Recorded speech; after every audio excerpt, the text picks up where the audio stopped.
Hi, everybody. Good morning. Gina Virginia Casella here, 11 a.m. Eastern Time. Big welcome to you. It is officially 11 a.m. and I just put the free link in Buy Me a Coffee. So this is the month of April 2025 and it's free to the public. So if you're interested in the Dragon Dream Soul Tribe Collective, absolutely check out the link in the description. Today you are going to experience the full moon dragon Illuminous. And if you join full moon dragon Illuminous, then you get an exclusive bonus. And today that's what we're doing. Today on schedule, we've got story species, story medicine. So we are a narrative driven species, and it's really important for us to share our stories. So, how does this work? Well, if you haven't watched my promo, Discover, Join, Dream, you definitely want to check that out. And there's another video that shows you exactly how to click around. But I have absolute faith and certainty that you will be able to navigate those waters just fine through Buy Me a Coffee. So who am I? For those of you who don't know me, my name is Gina Virginia Casella, spiritual biz entrepreneur and transformational healer. I'm quite passionate about the Akashic records not being a permanent record and us taking control of our lives. So I know that always sparks interesting conversations because God, the universe, has a master plan for us. If we don't stay in alignment with that, the theory is our lives don't work out, we have problems. And then once we surrender to our higher purpose, life tends to flow a bit more. So I'm very much on board with that kind of thinking. However, when it comes to learning life's lessons, I got to advocate that these lessons really don't need to be so brutal. And that's where we get into interesting conversations about the life between lives. Now, one of my favorite things to do is read to others. And it brings me great joy to read to you straight from the Dragon Dreams ongoing lifetime book series. And, I was going to start today with book one, but I thought since it's the first one that we're kicking off, I'll have more time to read. If you catch this live, I'd love to hear in the comments how you relate. Even in 10 years from now, if you catch this, I would really like to hear how you resonate with the content. Sometimes I'll read just a phrase, maybe I'll read a few pages, an entire chapter. It really depends on how many live participants there are. It varies on the content. Some content, it's just a few sentences, and we have like lots to talk about just with those few sentences. And then other times it's nice just to hear the whole beginning, middle, end. So if you are part of this group, starting in May 2025, you'll have to have a paid membership. And part of the fun is if you wanted to request something special that I read from one of my books, or you wanted me to spend time highlighting certain content, then we can do that. That's all part of this bonus, exclusive bonus to the Dragon Illuminous. So let's get busy. I'm really looking forward to reading to you. I got it all figured out. I'm going to kick it off with Lushing. It was hard to decide, and I thought, you know what? There's so much talk about Lushing. Let's do that one. So before we do anything, let's open up some sacred space. If you want to run and get a candle, burn some incense. I lit mine, but it went out.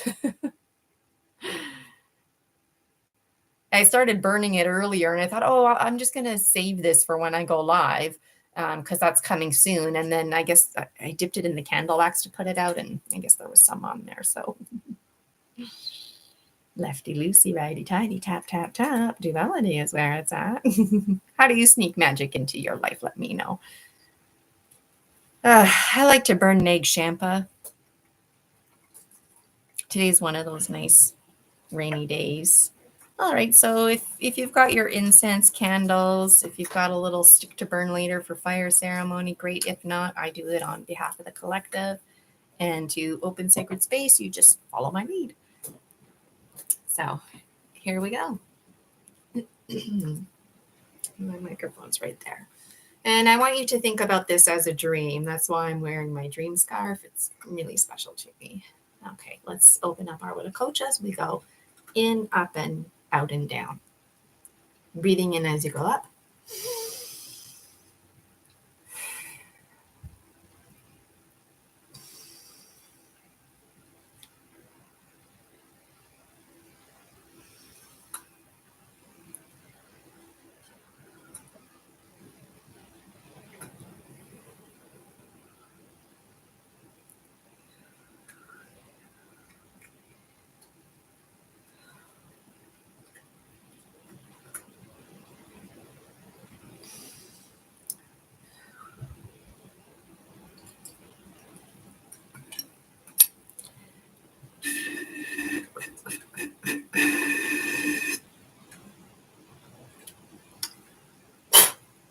To the winds of the south, great serpent, wrap your coils of light around us. Teach us to shed our skin, what no longer serves us. Help us shed what we don't need, even those parts of ourselves that we dearly love, that we cling to, that we've worked so hard to aspire to become. Help us let go, because there's always so much more to look forward to. Aho.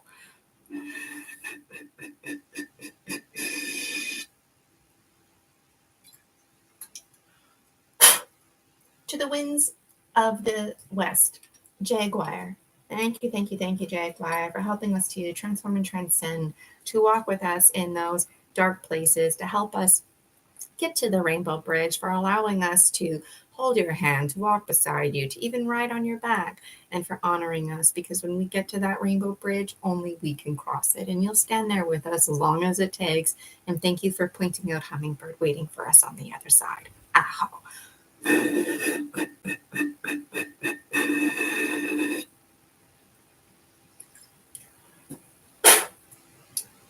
To the winds of the north, Hummingbird. Thank you, thank you, thank you, Hummingbird, for reminding us to only drink the finest nectar, and to help us remember that we are the finest nectar. We are the highest high quality items carry forward. Otherwise, we wouldn't be here. The universe still very much requires us in this biological form, because we've got lots of work to do. And that's what we do. We fly hummingbird style. There's imposters, and then there's hummingbird. Dragon Soul Tribe Collective, we're the hummingbird folk. We're the kind of folks that we take on our missions and we fly hummingbird style, because making mistakes, getting beat up a little bit, facing resistance, practicing resiliency, pushing forward, that's flying hummingbird style, and taking the lessons with us and finding the sweetest nectar along our journey, because that is the only way we're going to develop our wings. We have to fly. So we do. Aho.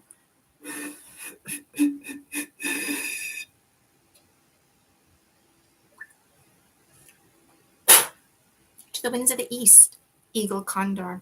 Thank you, thank you, thank you, Eagle Condor, for helping us with our perspective, helping us to zoom in and to zoom out as necessary. It's such a beautiful thing to fly wingtip to wingtip with you. And then it's so discouraging for us to go back into the Eagle Condor nest. But we have to remember that we constantly weave between all of the cycles, including the eaglet to the eagle, the baby, child, teenager, adult, the wise and well. All of those cycles are always weaving, because everything exists in the now. And that's what we do with the Eagle Condor medicine. We pull in the perspective required, and we consider the perspective of others while reaching our own conclusions, while considering the perspective of others. And it really means a lot to me to take our lessons and apply them, and moreover, to pass down the knowledge, to share it. Aho. And a big special thank you to my spirit guides, who are always present, some stronger than others. And today I'm definitely feeling the presence of Manus. because he's the guy that helps you with your Akashic record. No one can write your story like you can because you're the only you that there is out there. And the biological one known as Gina, for example, just like all the other biologicals, we are temporary. We are unique, one of a kind, and someday we will be dust in the wind all over again. And so it's really important that you make your story count. And Manus is just kind of having a little laugh right now. Like, you can bet he's going to have a strong presence when we do this. So our time together is an hour, and I'm basically just going to read now. If you're following along, this is Dragon Dreams, Book 8, Scary Dreams, written by yours truly, Gina Virginia Casella. Honestly, I'm still processing. That's my name on this book. There's 8 of them. They've got my name on it. I wrote this. It's based on my dreams, half remembered and half misunderstood. And happy 11/11. So, Lushing, what page does that even start on here? I think it's 30 something. And if you buy my books, you'll notice the formatting is totally off, which has a lot to say about resistance for me to get these stories out. It was too easy to give up. And this is on page, so you end up with this.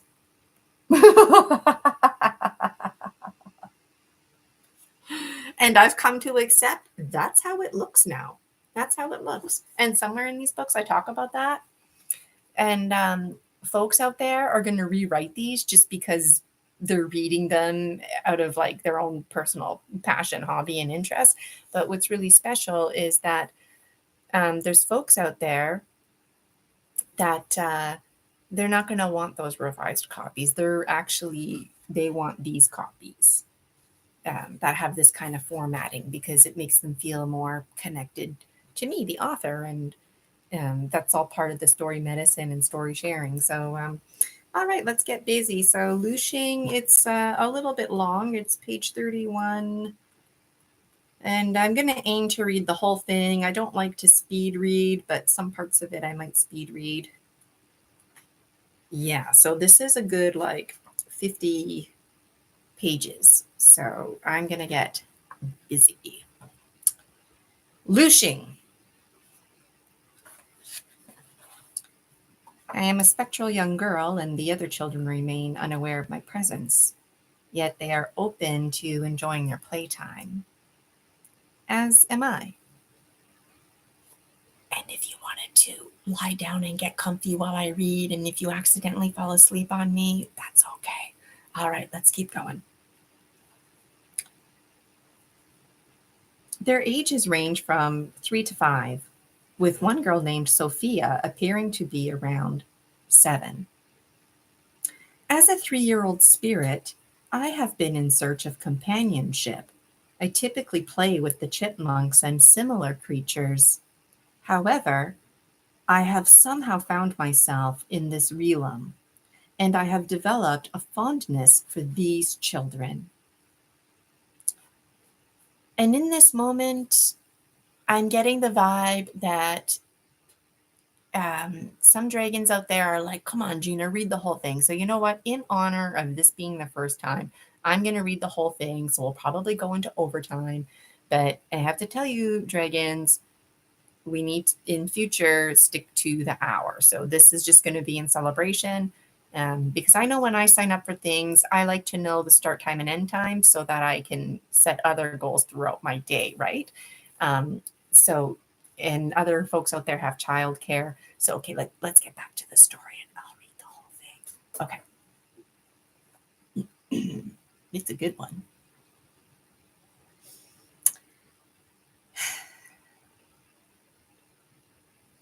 And this dream was really scary. So I feel like part of me is even delaying rereading this.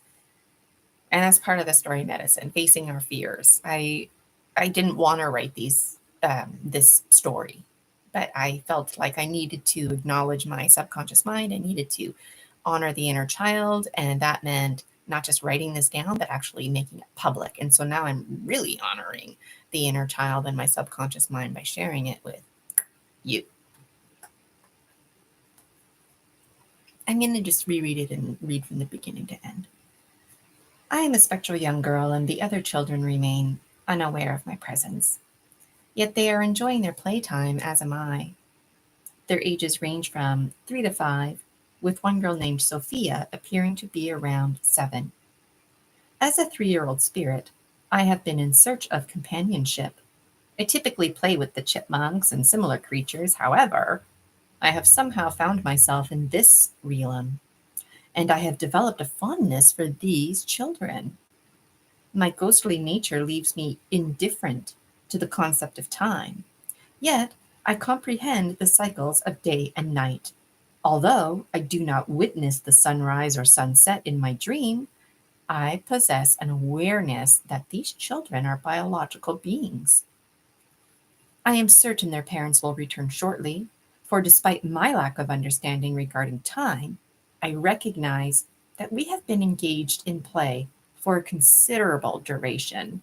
Additionally, I realize that these young children, due to their tender ages, require naps and nourishment, and they are too young to attend to their own needs. Reflecting on my experience with the chipmunks, I find that I often take breaks, which is part of my existence.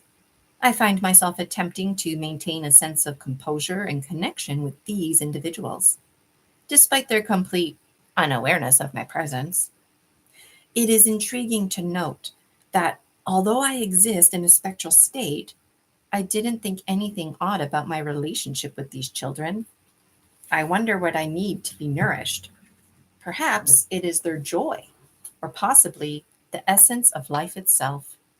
In this moment, I feel akin to the wind, yet I still require some form of sustenance. It may be that my spectral form is sustained while my physical body remains dormant. I might be experiencing an alternate state of being, perhaps akin to a dragon in slumber. All I need is to embrace the essence of a ghostly girl at the age of 3, representing another facet of my existence. Am I a Lucifer in this sense? Out of body form, going off to feed via absorption type alchemy from the world around me? Am I some kind of air filter akin to a bottom feeder or one of those fish that stay suctioned to the aquarium wall? So on this beautiful sunny day, we remain indoors. I find great joy in the experience of playing with their toys. Very interesting toys like dolls and blocks. And looking back, it was probably between the years 1940 to 1960. Oh, and I want to mention that sometimes the AI spells Sophia with an F, Sofia, which I was editing. Although, at this moment, I will leave it because perhaps I'll look back on this spelling and make connections to it later. We continue to play when someone knocks at the door, opening it. My first assumption is that it must be the parents returning home. However, it soon becomes clear that this is not the case, and Sophia immediately identifies the visitors as intruders. I possess the ability to perceive and I interpret the energy of the others. Although I cannot read their thoughts, Sophia noticed the door opening, and the manner in which it did, along with the footsteps that followed, was distinctly different from the familiar sounds typically made by her parents. Instinctively, Sophia felt a mix of confusion and surprise for her own bravery, as she did not hesitate to dash from the living room to the kitchen, much like a protective father bird safeguarding its nest. In the avian world, male birds are often the most visually striking, and when danger approaches, they display their vibrant feathers and take flight, hoping to lure the predator away from their young. This is exactly, precisely the instinctive action that Sophia had exhibited. The speed of the intruders was astonishing. It seemed as if they had already reached the kitchen. I vividly remember positioning myself in front of Sophia, but in truth, I had entered her body. But I didn't make the connection right away. However, as I merged with Sophia, the other children began shouting warnings like, "No, Sophia, don't," and "Sophia, be careful." And at that moment, the intruder referred to me as Sophia, which greatly unsettled me. It was then that I made the connection. I was inside Sophia's body. In essence, I was within Sophia, while the other intruders, whom I did not see, moved past me and attacked the other children. Although I did not see the incident unfold, it seemed thankfully quick. The first intruder who entered the house was displaying a sense of excitement upon locating us. It was not a personal vendetta against us. I'm on the top of 34. The initial intruder presented with brown skin and short, curly black hair. A profound sense of fear enveloped me, rendering me completely unable to comprehend his words. And my anxiety intensified when he addressed me as Sophia. I was so scared. This is why I didn't see the others pass by me, because I was so paralyzed by fear by this one. At that moment, the children in the background were lifeless. I refrained from turning around, fixated solely on him, fully aware that he intended to kill me with unwavering certainty. The situation became increasingly awkward as he appeared to be waiting for something, anticipating my resistance. Despite the lethal intent, he seemed to believe that he would kill me with a sense of honor and that I would meet my end with dignity. This paradox was particularly disorientating, especially since I lacked any knowledge of self defense or combat. It seemed to perplex the intruder that I was unarmed, and as if I had somehow forgotten how to fight. I later established the connection. Upon further analysis of the dream, I realized that the intruders were indeed possessed. During their invasion, they exhibited a bouncing back and forth between their newly possessed state, influenced by the directives they received, and their former selves, reflecting the lives they once led. The brown intruder who sought to end my life with a sense of honor was once a highly skilled warrior and had even trained other proficient fighters. He placed great emphasis on the principles of chivalry. In his perspective, true warriorship status was only attainable through spiritual warfare, which entailed engaging in combat with honor. He believed that if one were to take a life, it should be done honorably, allowing the opponent the opportunity to die with dignity. In this moment, that aspect of his character was manifesting itself. It's worth noting the other children were not given any dignity or chance.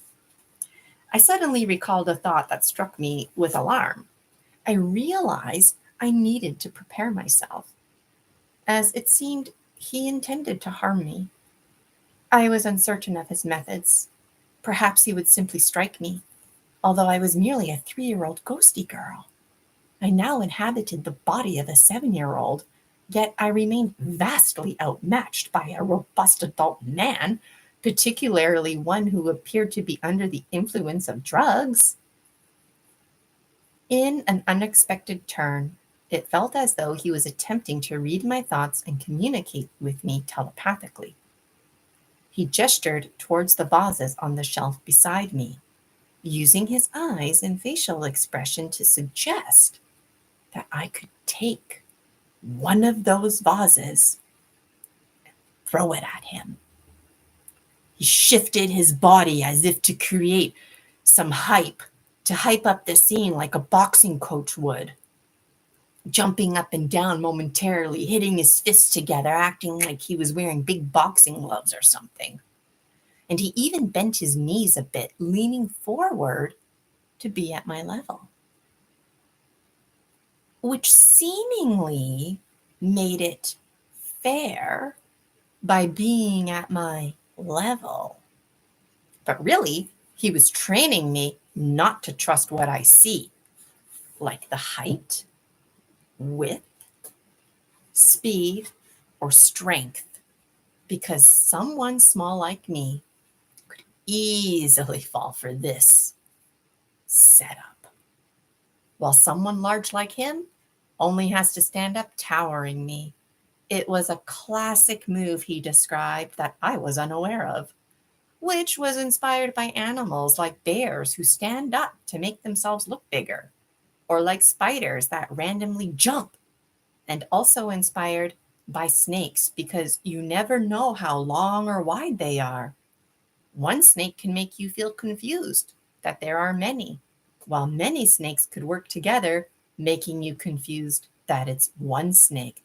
Plus, the tiniest snake could be poisonous, and a clever, well-trained snake could even use itself to attract a large bird of prey, and then the large bird of prey is now attacking you.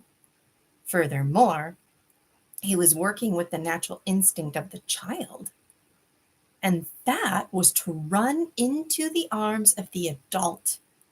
So he intentionally was gesturing his hands like a boxing coach, but then he tried to manipulate Sophia's subconscious mind in that moment to follow its instinct to literally run into his hands, no different than a little girl running into daddy's hands. And like a snake coiling around, she would be in his grip.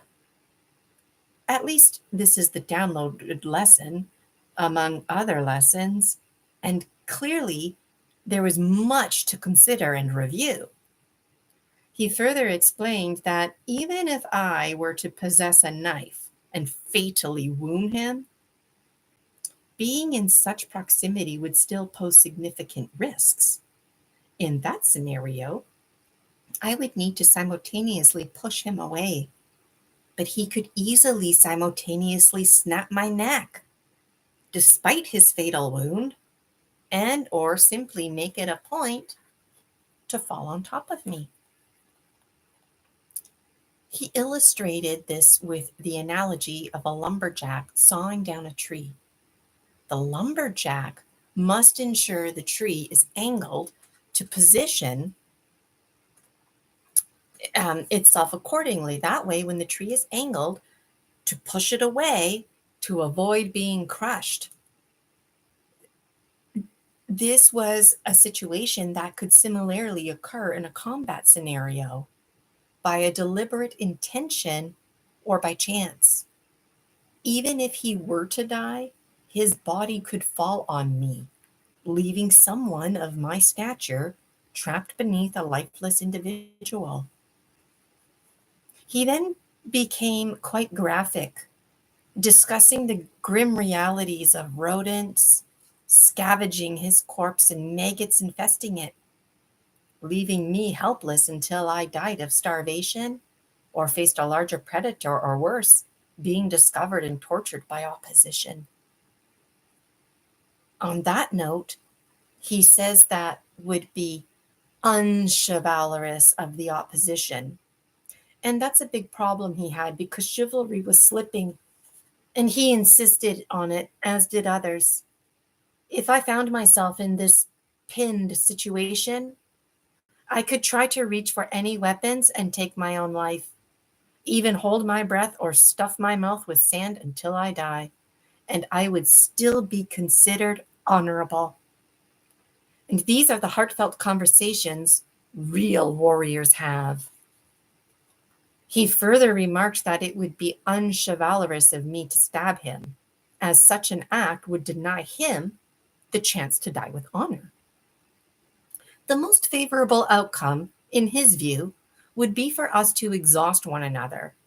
If he were to strike me repeatedly in the head, causing confusion and disorientation, he would then step back, granting me space and waiting for me to fall dead. Hi, Stanton Mike. I'm at the top of page 38 if you're following along. If not, get comfy and keep listening in.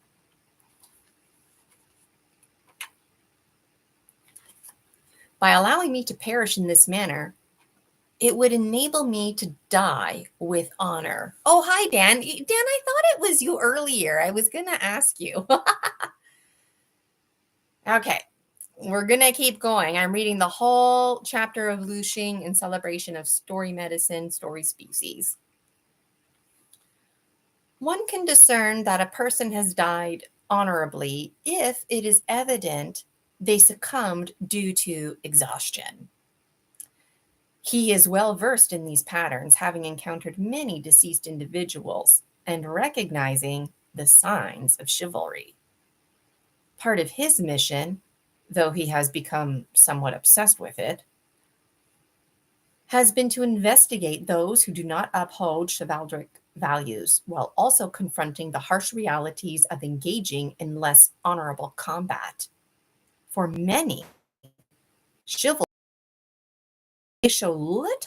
As a trainer, he felt it imperative to acquire as much knowledge as possible, and he is the first to assert that violence serves as a clear indicator of immaturity.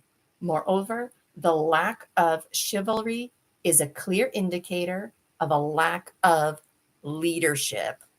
He takes things like leadership very seriously, along with the ongoing mentorship, education, and training.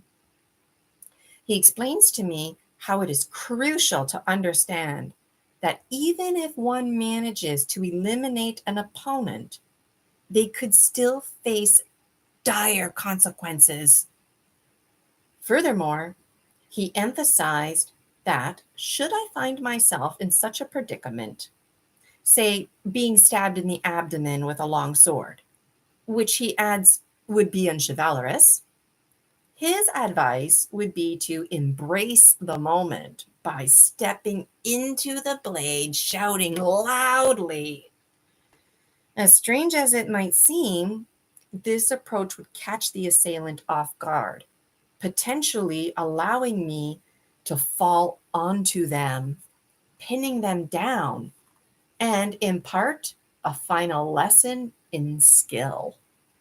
So, needless to say, this encouragement to engage in combat perplexed me. It seemed that before he could end my life, he was intent on instructing me on how to fight. Although his initial intention was to kill me, his confusion led him to commit to training me in that moment.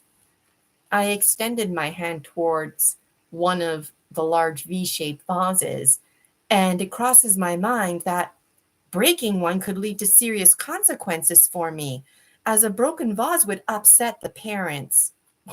This seemed to perplex him, given the urgency of the situation. I realized that if I did not seize a vase to use as a weapon for my defense, he would inflict harm upon me, and he believed that resorting to violence was entirely justified. My hesitation bewildered him. This all transpired in a matter of seconds. So I reached out, grabbed a large V-shaped vase, and found it surprisingly heavy, causing it to promptly fall hard onto the kitchen floor, almost landing right onto my foot. Fortunately, it did not shatter, which I considered a fortunate outcome. But what was even more fortunate was that it did not land on my foot, because it would totally have broken my foot. Both the intruder and I were taken aback by my apparent physical weakness, and that I was lucky the vase didn't land on my foot. I mean, Sophia was strong, but she was a child, and that vase was heavy. Sophia was wearing old white dirty socks, and he was wearing high quality black steel toe boots. For a moment, Sophia felt embarrassed about her socks. And there was a moment of confusion as he wondered, why was she not wearing steel toe boots or reaching for another vase or taking more decisive action? He flip-flopped bewilderment and great patience. I just stood there because I was so scared. Meanwhile, he insisted and urged me to grab another vase to defend myself. I contemplated the idea of striking him in the knee or between the legs. I thought that my body language and gaze unintentionally revealed. In response, he presented me with a visual representation of the potential outcome of such an action. Let's not kid ourselves. This guy recognized my significant shortcomings in combat skills, yet he remained steadfast in his belief that I deserved the utmost respect. He was thoroughly convinced of his ability to train me, just as he would with anyone else. His patience was remarkable, and he displayed a genuine interest in analyzing my thought process regarding natural instinct, enabling me to become more aware of my own behaviors. He introduced me to the concepts of roller coaster energy and ski-doo energy. While these forms of energy are utilized by animals, it seems that during Sophia's era, roller coasters and ski-doos were widely recognized, allowing him to connect with her surroundings and facilitate her physical movement through relatable imagery. The knee would be useless, as it would not cause him any pain and would merely deplete my energy. Additionally, such an act would likely leave me off balance, potentially causing me to fall, akin to striking a wall and rebounding from it. This would also place me in closer proximity to him, which is inherently dangerous in the combat situation. Essentially, I might as well run right into his arms, which is a technique I end up utilizing later on in my dream world training because he also teaches me this. But I just don't remember. And also, he teaches me to use my body like a ball. So I literally roll into opposition, knocking them down like bowling balls. He is convinced with certainty and very encouraging that with appropriate training, I could break his leg. It all hinged on understanding angles and utilizing dynamic energy. Yes, it all hinged. And shifting my language like this helps shift my consciousness, he comments. This was the lesson he emphasizes to someone of my stature. He recognized my youth and anticipated my growth, yet he was aware that I would always be smaller than a fully grown man like himself. He also claimed that anyone, regardless of size or strength, could be easily defeated with the appropriate training, himself included. This principle is one of the initial lessons he imparts, which he overlooked, given the scenario at hand. The essence of this lesson is that no one is superior than another. Moreover, the relationship between the teacher and the student was a sacred one, because the teacher would teach the student everything, and the student very well could kill the teacher, even by accident. And traditionally, The teacher was much older and would someday rely on the protection of the student. And it would be the very wisdom passed down, not the violence itself, that would protect both student and teacher. He tells me he too is a big fan of Thoth because it's all about skills, themes, and ways of knowing, not the memorization and systems of reminders. And good teachers like him teach skills and pass down wisdom. True warriors like him engage in combat until they are utterly exhausted, often resulting in mutual destruction. Their perspective is to keep the violence of war out of the community they protect, while also not imposing violence in another community, including opposition. So things like night raiders were totally not chivalrous because the civilians should never be involved. True spiritual warriors do not invade communities. When genuine spiritual warriors confront one another, they are aware of their impending demise and do not wish to harm each other. Instead, it resembles a final exhibition of their abilities and skills, akin to a last exchange of knowledge.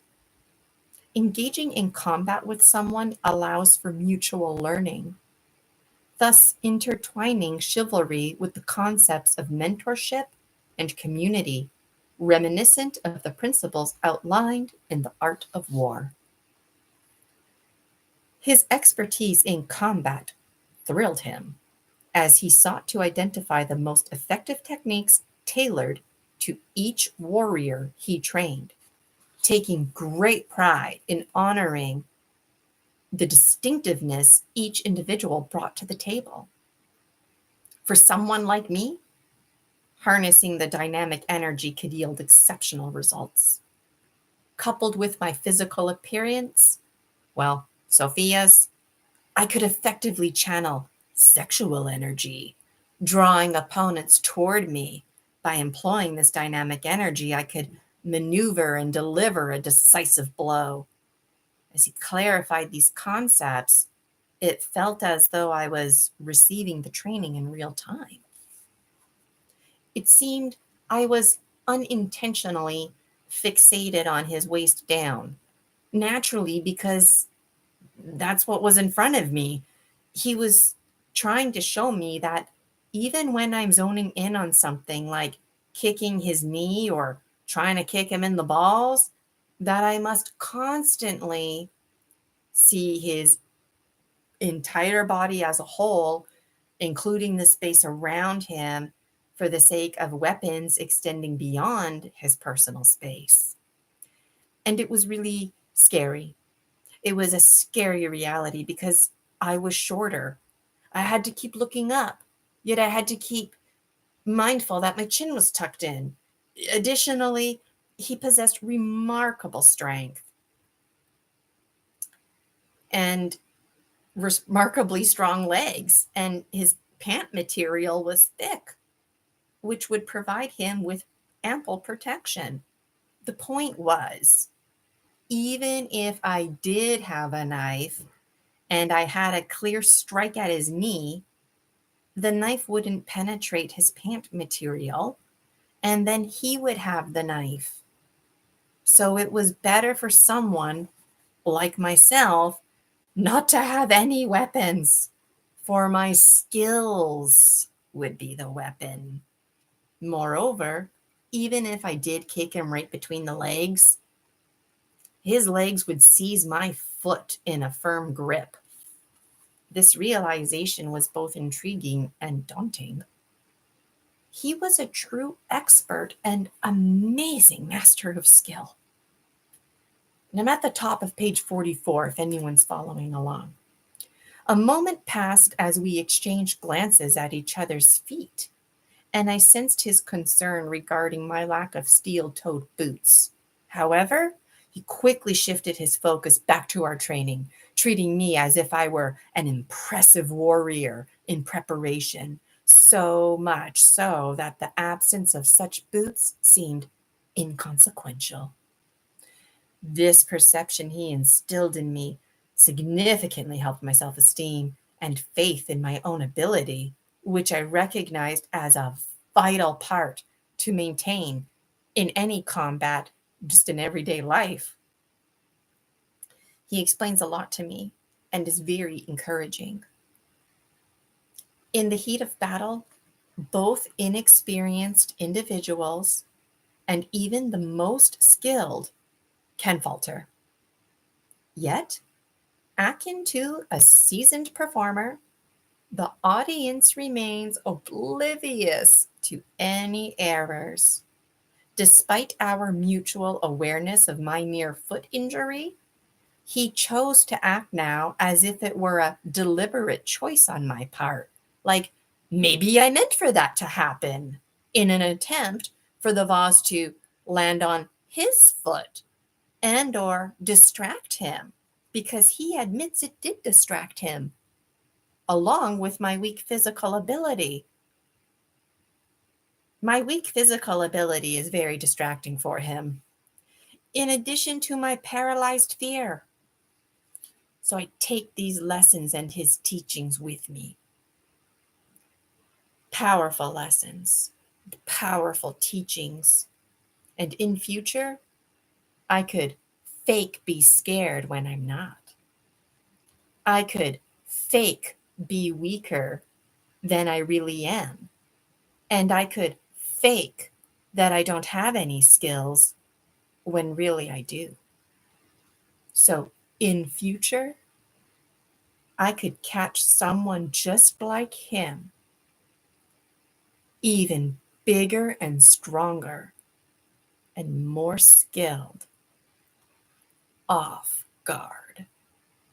Because if that was the present reality, then I could have successfully struck him down in that heartbeat of a moment, assuming I knew how to strike him down. And he says, this is all worth noting because there's always an opportunity. And that would have been my opportunity, at least in that moment.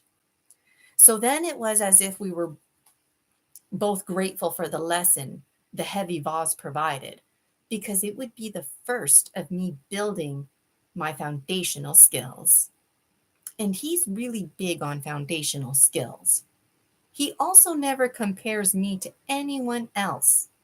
And it always came back down to me and what's going to work for me. At that moment, a flurry of thoughts raced through my mind. It felt as though he had suspended time to impart these insights and engage in various discussions as we navigated through the same scenario, exploring countless strategies for my self-defense. So it was time to move on. I selected another large, round, thinner, more breakable vase that was considerably lighter than the previous one. I could tell I was spending too much time choosing a vase. Again, I bewildered him. In real combat, I would not be given the luxury of time. So he was intentionally putting pressure on me to make a choice. He was very patient, and yet in these moments, he was losing his shit because I wasn't acting fast enough, and it seemed to bother him that he could have killed me countless times over in these little moments alone, something I clearly didn't realize and needed to choose without thinking was his message, and fast at that. So when I picked up the vase, my hands were so shaky and it was so light that when I lifted it, it almost slipped right up and out of my hands. I felt the intruder's excitement, but I clearly had no previous training because he seriously expected me to go with that moment of the vase slipping out of my hands. And he explained it's a lesson because I could have batted the vase in his face using my hand like a side hammer or headbutt it towards him. Now, this would cause the vase to smash, yet the smashing would be distracting for him, the opponent. And my fist and or head would bounce back and then forward again, hitting him by surprise because his eyes would naturally close because the glass. He describes all kinds of things I could have done. So we continue. I then instinctively lifted the vase over my head to throw. And I remember my chin went up to get a good look to aim because he was so much taller than me. When suddenly he seemed to communicate telepathically, urging me not to proceed. He conveyed that raising my arms and head like this would expose my sides and throat, making me vulnerable to a potentially fatal blow. And in that moment, he inspired a memory related to basketball. He helped me recall an experience from fourth grade when we were learning the fundamentals of the game. One of the first skills we practiced was the chest pass, and I excelled at it. He explained that instead of launching the vase from above my head like a catapult, I should push it forward while stepping into the throw, aiming to hit him in the face with the vase. At that moment, I executed the throw perfectly, striking him right in the face. What was surprising was his excitement. And for a brief instant, we both lost touch with our reality. It felt as though we were in an alternative dimension where he was my mentor, training me in combat. Then I was jolted back to the reality of the situation, realizing that I was facing an intruder while embodying the spirit of a 3-year-old ghosty girl within a 7-year-old body, which was incredibly a surreal experience. What alarmed me and impressed me was his remarkable strength because I pushed the vase towards his face. He engaged with it deliberately, headbutting into it. It resembled the action of a soccer or volleyball player striking the ball with their head. That was precisely how he confronted the vase. He seemed to enjoy it. Glass smashed everywhere, and there was no blood on his face, which I was glad and confused about because the vase did, after all, smash him right in the face.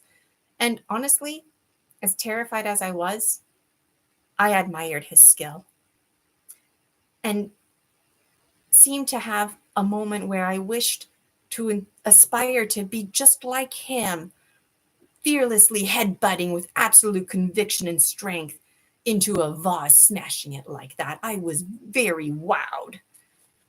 It was as if I was being assessed by him, and he wanted to demonstrate even more, as though he were encouraging me to engage in this on the spot training. He too now was performing for me, even showing off a little, showing me all his incredible skills, if you will, skills that would now be my skills, and he thoroughly enjoyed it. I'm at the top of page 48. He thoroughly enjoyed it, knowing that he was clearly a role model to me and that I was extraordinarily inspired by him, very impressed. Looking back, he was one of the first and continues to be the only one I ever admired or could ever imagine to aspire to be like. It was odd because, on a separate level, he was certain of killing me. Part of him was on some life high teaching me what he was teaching me because it was dangerous skills, which is why he used the skills and also why he was so big on chivalry. But he laughed and had a really good time teaching me because What harm would it be if I was going to die anyways? What harm could it cause teaching this little girl these skills?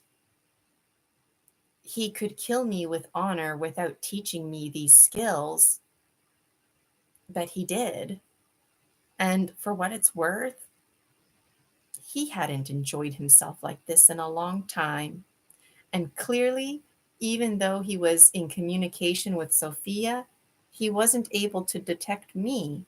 And this made me feel disgruntled because he was teaching me too, not just Sophia. And just for a moment, I was jealous of Sophia. It seems when Sophia jumped in front of all the children, it inspired or activated this intruder's other life personality and or current personality before possession. I grabbed another vase and launched another attack. I felt the exhaustion of Sophia's body. He kept teaching me until Sophia was essentially exhausted, which I didn't feel exhausted, but I do remember her body slowing down. And then I just remember getting up from the floor.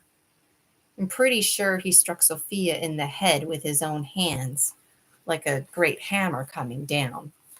Based on his teachings, this was not chivalrous of him to do so. However, he was possessed, and his personality was flip flopping. I am certain if there exists a narrative somewhere, I am uncertain if there exists a narrative where someone instructs you on how to fight before ultimately defeating you. But he displayed a sense of what it really meant to be a warrior and to fight with honor. As I mentioned, he was oscillating between different personalities as if whatever was influencing him. And it's hard to imagine, but all of this happened in like a 1 second time frame. His focus was beginning to fade. I think he needed his sustenance and was distracted by his peers that killed the children because his peers were going to get busy feeding without him. Both Sophia and I enjoyed our time with him, as disturbing as that may sound, but it's like he changed now, forgetting all about us, joining the others. I found myself repeatedly returning to Sophia's body. Rigor mortis had not yet set in. She was not officially deceased, but she was nearly at that point, approximately 99% dead. So, in theory, she was perhaps dying with honor in this way. Her consciousness communicated to mine, urging me to protect her body, and that I had utilized her body with her consent. The situation was perplexing to me, yet it enabled me to transition back into Sophia's body until she reached complete death. As long as she was not entirely gone, I felt compelled to inhabit her body, as it was also the only means available to me. While within her, I could help alleviate her pain and shield her from the awareness of her surroundings. Although I could no longer use her body for defense, I could still provide her with some form of assistance. I realized that whenever I found myself outside of her body, fear would grip me as I worried that the intruders would discover my presence. Fortunately, they did not. Initially, I returned to Sophia's body to seek refuge, but I was repeatedly expelled as her body continued to deteriorate. It would fade away only to revive again, and this cycle persisted. I guess I was hopeful she would bounce back and make a recovery. It was just the nerves moving, animating her slightly. The individual who took Sophia's life proceeded to join the others in the living room. What I witnessed was indeed terrifying. However, as I attempt to convey this experience to you, it may not come across as particularly frightening. I assure you of its unsettling nature. The intruder who ended Sophia's life proceeded into the living room to join the others. They were engaged in a form of consumption. I initially referred to them as vampires, as I struggled to find a more suitable term. However, they did not consume blood in the traditional manner. Instead, they huddled closely together, and for a moment, I mistakenly perceived their closeness as a sign of a romantic relationship. There was no judgment, merely an observation of their intimate posture. As I watched, their bodies began to merge into a singular form, devoid of bones, muscles, veins, or organs, merely fat.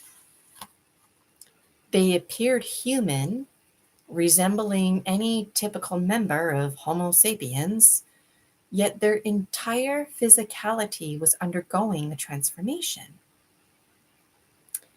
A vivid memory surfaced from my childhood, recalling a television program about plastic surgery. In that show, a man had excessive fat removed, and they displayed it in a transparent bag. In my dream, I felt a sense of unease as the scene reminded me of that moment. Their bodies were just like that fat, like they were an animated cookie cutter shaped person made of fat. And now their fat seemed to melt and yet cloud out. Their bodies appeared to swell and become indistinct. And within this grotesque amalgamation lay the children they had slain. It was as if this fat suit was expanding, and they were deriving sustenance from the very essence of the children, united as one big sustenance sucking fat blob. Only their heads were distinct, the rest of their bodies now one. Clearly, they did not consume in the food in the conventional manner. Instead, it was the fat suit that absorbed the energy. This situation was indeed quite frightening. The children had perished, which meant they were not experiencing any pain. However, the visual aspect was deeply unsettling. There were about 4 to 5 of them. During their feeding, they were particularly vulnerable in this state, as their bodies of fat merged together, creating a unique circumstance. The children's bodies disappeared away as they feasted. I observed one of them seated in a chair with Sophia's body. In response, I entered Sophia's body, alternating between jumping in and out as she intermediately regained a heartbeat. Thankfully, she was unconscious. Ultimately, I remembered that I remained in her body, now finding myself on the lap of one of the other intruders. The individual seated on the chair is expected to accompany the others and also to bring the girl's body. He is unaware of the situation, yet he remains significantly distracted and preoccupied with Sophia's body. The man in the chair possesses brown eyes and blonde hair and has a fair complexion. The individual seated on the chair was clearly engulfed in a state of confusion. It felt as though I could perceive his thoughts. I am uncertain whether I was genuinely reading his mind or merely synthesizing the information I had gathered. Nevertheless, I was aware of his contemplations. Perhaps he communicated them to me directly, but the specifics elude me. He was meant to join the other intruders, retrieve my body, which is Sophia's body, and then engage with them. He articulated this plan, indicating that he would rise from the chair to proceed with it. However, suddenly his focus shifted entirely to my body. He began to rub my legs with considerable pressure, yet I could sense his empathy. For a fleeting moment, he entertained the thought of him revitalizing Sophia with this squeezing massage action he was doing, as if he believed that by massaging her, he could somehow stimulate her to breathe once more. He didn't understand rigor mortis and was fascinated by her muscles. Come to think of it, I suppose these folks like their meals fresh before rigor mortis sets in. So they would, in theory, consume their meals before observing such realities. An intriguing situation unfolded as he began to recall certain elements. Concepts such as bones, muscles, and organs came to mind. Elements he lacked, as did the other intruders. They merely possessed a shape of these features, appearing to have bones, muscles, and organs, yet they did not. Instead, they were merely fat forms, shaped and molded into a specific appearance. For a fleeting moment, I thought that he might attempt to violate me as he was squeezing at my buttocks and thighs. Thankfully, that was not the case, and he took special interest in my biceps and calves. And then squeezing my forearm fascinated him because it caused my hand to move, because my body was connected, unlike his. Yet he was on the cusp of making such connections. His interest in my body seemed sincere, stemming from a vague recollection of bones that he was on the brink of grasping but could not fully remember. I sensed that if he were to make that connection, he might risk recalling everything, including the realization that he was under the influence of another. This individual, characterized by his brown eyes, blonde hair, and fair skin, had once played the role of a big brother, or perhaps a cousin or uncle. He understood the joy of making a young girl laugh and feel uplifted. His confusion became evident when he unexpectedly began to tickle me as if I were his niece, momentarily forgetting the gravity of our circumstances. While he was aware of tickling, it was not something he could consciously grasp. He was intrigued by his own subconscious actions. This phenomenon was intriguing as he noticed that when he applied pressure to my leg, my muscles would react, causing my foot to move, just like the situation with my hands.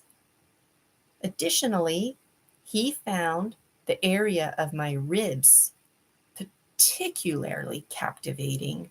It was as if he were on the cusp of recollecting the bones he once had, a body just like mine, well, like Sophia's. At a deeper subconscious level, he began to connect the dots between ribs, bones, and the act of breathing, the heart, the lungs working together, blood flow.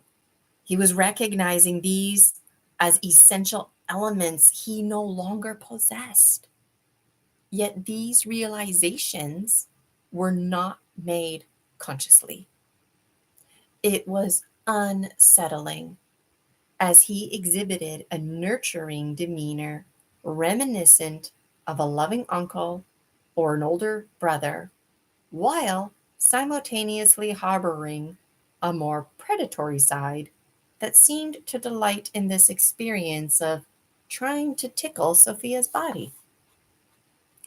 Suddenly, their leader appeared. Upon his arrival, his presence was blatant. One could sense his energy without hearing a word. It was an intense, oppressive, and intimidating aura, as this leader was not one to be trifled with. He commanded authority, and any challenge to his control was swiftly dealt with. He reminded me of an intense version of Wesley Snipes. When he entered the living room and noticed me, well, Sophia, his demeanor shifted dramatically. He began to ridicule the individual with blonde hair, blue eyes, and fair skin, suggesting that he was overly emotional or concerned about my well being. The other intruders joined in on the mockery. The man with blonde hair, brown eyes, and light skin attempted to laugh along. The leader and the other intruders not only mocked him, but also asserted that he did not belong with them, emphasizing that if he truly were one of them, he would be with them. I guess Sophia needed to be a certain deadness to be added. So that's also why there was a delay. And he was explaining this to them. It's hard to keep track of it all. Sophia's body was at the point where it was officially declared deceased. Some individuals require the body to be officially recognized as dead. Although Sophia's body had not been included in this context, she now would be. He was advocating for himself that this is why he was on the chair away from the others. He was truly left with no alternative but to join the others or face death. My recollection of the event is somewhat hazy, but I remember him rising from the chair with Sophia's body in his arms. The leader then unexpectedly struck him with a forceful backhand, causing him to collapse onto Sophia's lifeless body while I observed the scene unfold. It was evident that he was on the verge of tears, despite the fact that he had just been collectively taken the lives of Sophia and the other children. I felt a deep sense of compassion for him. He did not deserve such a brutal treatment. And furthermore, I could sense the fear among the other intruders. They were clearly inclined to follow whatever commands the leader issued. The leader addressed the individual with blonde hair, brown eyes, and fair skin, stating at this moment he must consume the girl's body to demonstrate his worth. He was positioned on his stomach atop Sophia. I anticipated that his body would begin to expand or exhibit transformation to align with the others. However, that did not occur. Instead, he was experiencing an internal conflict. He was caught in a conflict involving his various aspects. Additionally, he was grappling with the fact that a tooth of his had gained autonomy and was now exerting control over him. Yes, a tooth. Just one. The experience was quite unsettling. As a spectral figure, I observed the scene unfold before me, positioned so closely that my face was mere inches from his. My attention was drawn to his chin, which slightly lifted, revealing signs of exhaustion, likely a result of having been struck. It appeared he may have been momentarily unconscious, and it was the tooth making him raise his chin up like that. In that moment, it seemed as if he lacked control over his own body, as if an external force had taken command, with the tooth assuming the dominant role. It was the right fang tooth. The tooth exhibited an almost sentient quality, operating with a deliberate intent. His expression remained stoic, yet the corner of his lip twitched, in a particular manner, a movement so isolated that it was remarkable, even robotic. No other facial muscles engaged. Only that single lip rose. The tooth itself, resembling a typical canine, appeared almost mechanical, as if it possessed a magnetic pull driven by a greedy hunger, precisely targeting the skin. The tooth seemed to be angry and like a shark hungry for blood. This entire sequence transpired in a fraction of a second. The tooth seemed to orchestrate the opening of the lip, prompting a forward tilt of the head, leading to a sudden wide opening of the mouth. The tooth elongated, and I found myself in an optimal position to observe this transformation. I was captivated by the tooth, which took on the form of a three-dimensional triangular cylinder, becoming thinner as it extended. It had a flat appearance, yet it was not truly flat. This brought to mind the image of leeches, which possess slender, delicate teeth. The tooth was like a needle tooth with its own autonomy. Suddenly, it felt as though the tooth had become a magnet to the skin, drawing itself in with an unsettling force.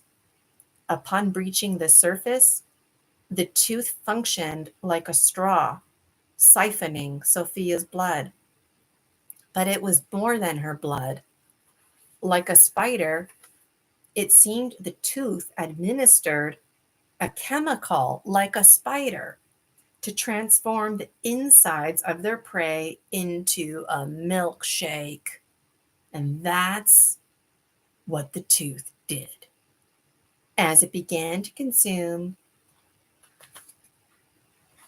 her milkshake insides, it embedded itself deeper into her neck, relentlessly drawing more, and watching Sophia's body deflate like that was a scary, dehydrated look. I mean, I didn't mean to look, I didn't want to look, and neither did the intruder with the blonde hair, brown eyes, and fair skin. The individual involved, if you will, attempted to free himself, but found it impossible. Each effort only caused the tooth to penetrate further into Sophia. Eventually, it seemed as though the tooth had satisfied its thirst, having drained a significant amount of her body. In that moment, the man's striking brown eyes transformed, resembling those of a typical possessed being, with large, dark pupils and a hint of redness. He appeared unwell, as if suffering from liver failure, with a yellowish hue to his eyes and complexion. Yet his eyes grew larger and darker, suggesting a state of euphoria, as if he were intoxicated from the milkshake he had consumed. There was a bit of a struggle, and it's like the tooth finally let go, and he stood up. And although I cannot recall his exact words, he expressed celebration in his voice, something akin to feeling invigorated or satisfied, suggesting a return to their previous activities. This milkshake made him much stronger, yet this great strength would fade. If one were to keep consuming such milkshakes, then, like any drug, they would require it to survive. And each time the drug fades, they need more drugs to get their fix. And they eventually die because the body can't function anymore. I don't really get it, but they die because the leader takes all the energy eventually. The leader somehow is able to feast and acquire his sustenance through his subordinates. So the leader doesn't have to be vulnerable in a fat blob form, or engage in consuming milkshakes, or even hunting. He used to do these things, But now he's the leader, and others hunt for him and provide for him in this way, if you will. So I'm on the top of page 59, and this there's about another 20 pages left. I hope you're enjoying. If anybody wants to leave comments, please do. That way, when I'm done reading, there'll be something already ready in the chat.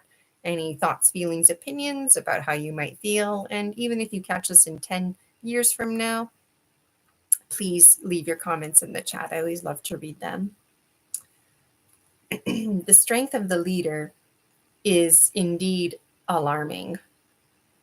It is unsettling to consider the quantity of milkshakes he has consumed or the excessive energy he has absorbed to sustain his vitality. Equally alarming is his treatment of his subordinates, whom he seems to regard as easily replaceable. There is an unsettling notion that some form of grotesque experimentation is taking place. Excuse me. What is particularly troubling is the apparent lack of understanding among them, including the leader, regarding the true nature of the human body, especially its internal workings and connections. This ignorance is intriguing, especially given their reliance on milkshake consumptions and energy absorption. It seems they have never considered the possibility of examining a human being. This leads to a deeper inquiry. What constitutes a human? What does it mean to be a biological Homo sapien sapien? It appears to be a relic of the past, a mere whisper of what once was. Their comprehension seems limited to simplest forms, akin to cookie cutter shapes. It is perplexing to ponder how beings with such a narrow perspective could grasp the complexities of anatomy, much like a spider would struggle to understand bones and organs through its own simplistic methods. These individuals seem to exist in a reality where they are oblivious to the fact that the cookie cutter shapes surrounding them are, in fact, biological entities with intricate structures, the very attributes they seem to desire. The leader appeared to be in a state of happiness again, satisfied by this behavior. Suddenly, an announcement was made, and it seemed that there were additional individuals, possibly children, who were to be consumed. The specifics were unclear.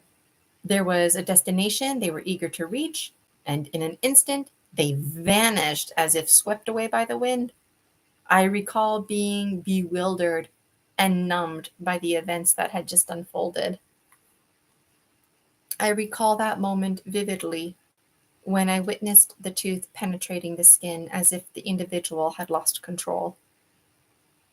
It was only one tooth, and it was one hell of a tooth. As I mentioned, the tooth was in charge. The tooth was in control. In that instant, I experienced a profound sense of fear because for just a fleeting moment, I felt a connection to my own presence. This realization prompted me to retreat as I feared that despite my ghostly form being invisible to him, he might somehow have detected my presence. I am relieved that those individuals are no longer present, and I have no desire to encounter them again.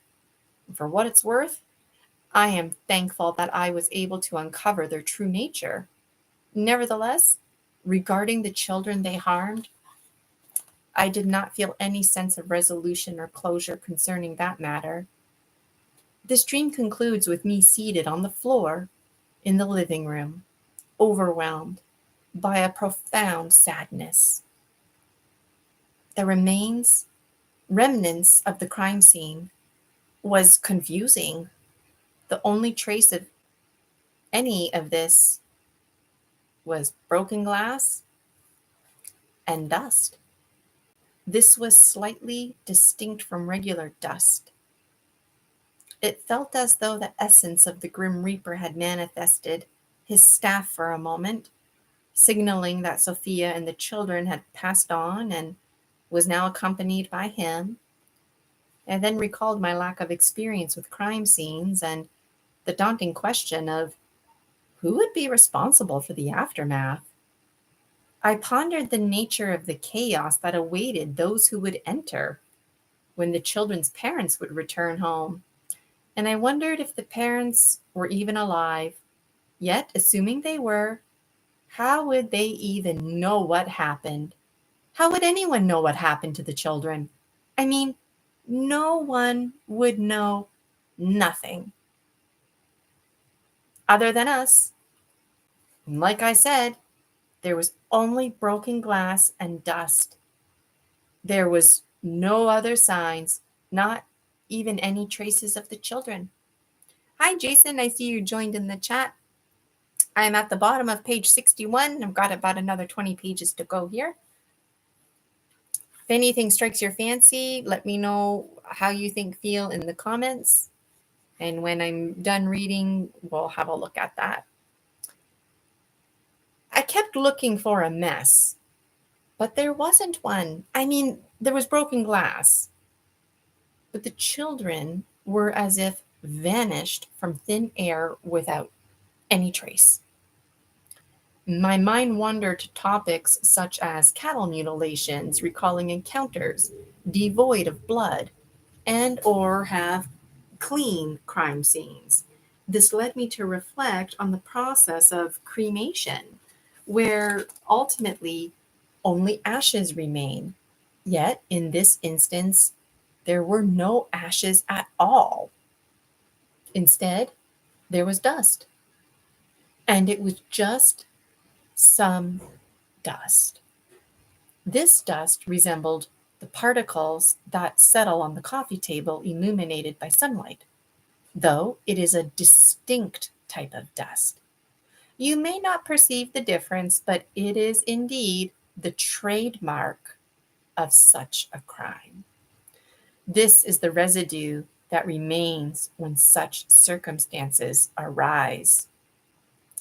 The dust is thicker and seemingly like a snowflake or bacteria mold. Dust, as you are aware, is everywhere. And the best place to hide is in plain sight. And so, ideally, it simply dies away looking like regular dust. This dust is the only evidence of the intruders combined with evidence of the missing children. Since experiencing this dream, my perception of dust has transformed. I recognize that dust is composed of dead skin cells, prompting me to ponder whether I should begin to regard dust as another form of myself or another seeds or material that can take form. I mean, we are stardust. So, to simplify, there are many stardust cousins, yet we share the same stardust blueprint. And this dust is what we look like in our simplest form. And we easily stick to other dust like cotton candy. And it's possible that how those fat suit vampire folks were particularly made. As scary as they were interesting in many ways. After this dream, I referred to these individuals as vampire-like folk. However, throughout the fall of 2024, I encountered the term looshing, which was unfamiliar to me at the time. Upon hearing it, I instinctively recognized it as the most fitting description for the entities in my dream. They're looshers. They were not vampires in the traditional sense of bloodsuckers. I recall in the dream feeling a profound sadness while seated on the living room floor, gazing outside. The contrast was striking. It was a beautiful, sunny summer day, yet the atmosphere felt unsettling. It was a day that seemed perfect, yet no one would ever suspect the horrific events that had transpired. I found it difficult to comprehend how such darkness could coexist with such brightness. As I sat there, I felt a growing concern for the children's parents' return and their safety, as well as for the rest of the neighborhood. An intuitive sense warned me that venturing outside was unwise. I felt lost, unsure of where to go or what actions to take, and I was reluctant to remain in that space. It was then that I encountered the Grim Reaper, cosmic custodian. In one of my other books, I have a heartfelt conversation with the cosmic custodian about the situation. I experienced a sense of inadequacy, as I thought I could have contributed more.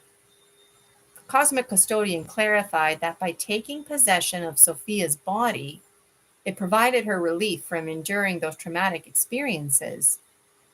I am grateful for that. It was significant in its own right. This act alone surpassed anything I could have achieved and exceeded the expectations others might have had of me. I was, after all, only a 3-year-old ghosty girl. I assisted Sophia and she granted me permission to inhabit her body. However, I am left with a sense of unease regarding my actions.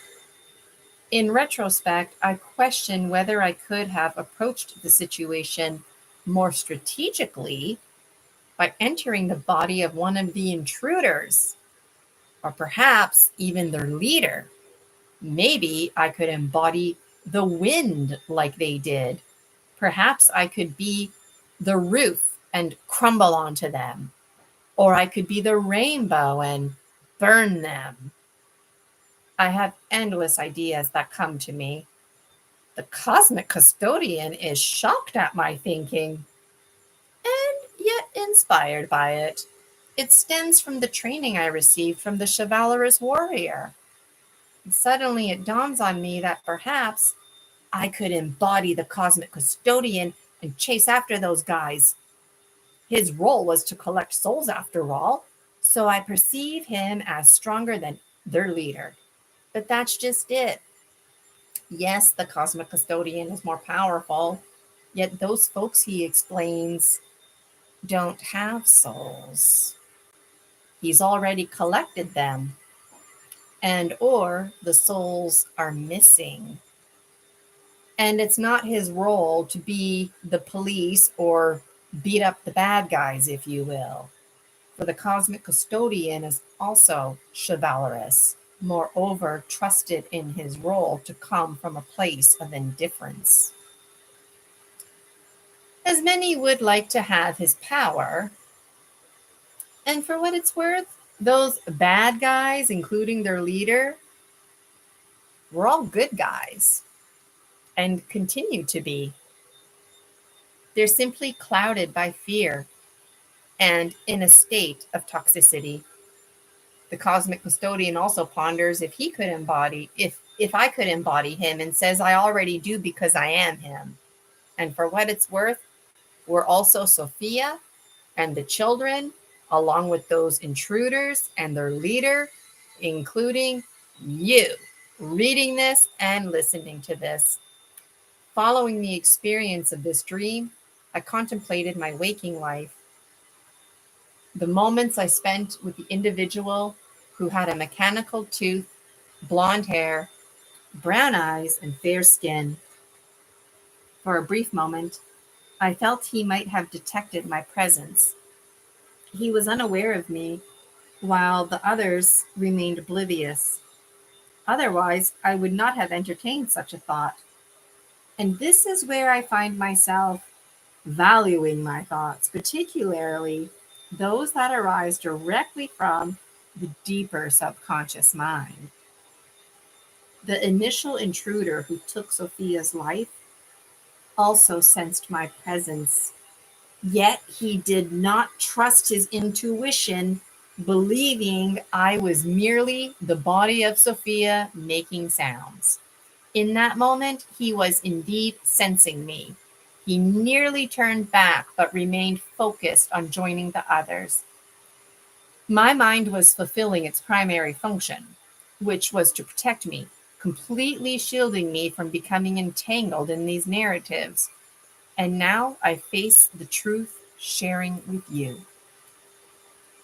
How long before those two in particular reflect on their experience of that day and admit to themselves that they sensed a ghosty girl? And at what point will they admit this to each other and others? This scares me. I have not envisioned these individuals in my dreams since, and frankly, I prefer it that way. My thoughts often drift to the intruders and the nature of their existence. Did they possess the agency to choose their path, and were they manipulated? They must have been. Is there a possibility for them to revert to their original selves? What happens when you don't have a soul anymore? Can you get another one? Is This is all indeed unsettling to consider. The individuals they were before being overtaken by these new identities. So, Dragon Dreamer, you are now familiar with the narrative, and I find myself wondering if anyone else comprehends the essence of what I am conveying. If so, I would appreciate any insights to fill in the gaps. What is particularly alarming is the impression I received that these fat bodysuits are not of original, are not of, um, I just have to go close my door. Somebody is vacuuming.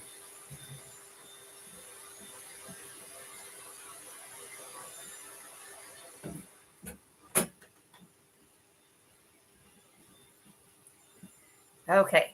I know when I was doing cooking with Gina, this little microphone was really great. I could turn on the big fan and you couldn't hear anything.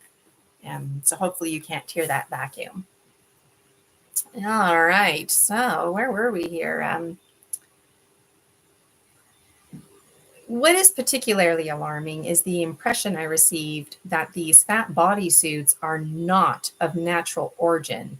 Rather, they appear to be artificially created, linked to the concept of conscious transfer or transmigration. This notion is somewhat beyond my current understanding, yet I am beginning to grasp it more clearly. These fat bodysuits are essentially programmed to take on a form resembling the two-legged biological rather than utilizing mechanical robots. Instead, a consciousness is inserted into these fat blob beings, which are characterized by their fat and skin. This technology is remarkably advanced, yet there remains a significant gap in awareness of the internal body among these individuals. The only exception seems to be the man with brown eyes, blonde hair, and fair skin, who is just beginning to make connections regarding bones and organs. The rest of the group appears oblivious. And I gathered that their leader is equally uninformed.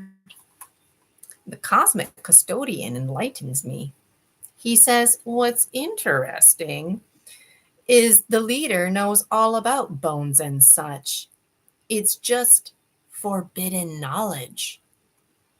You see, the leader is ancient and hasn't thought about bones and such in ages.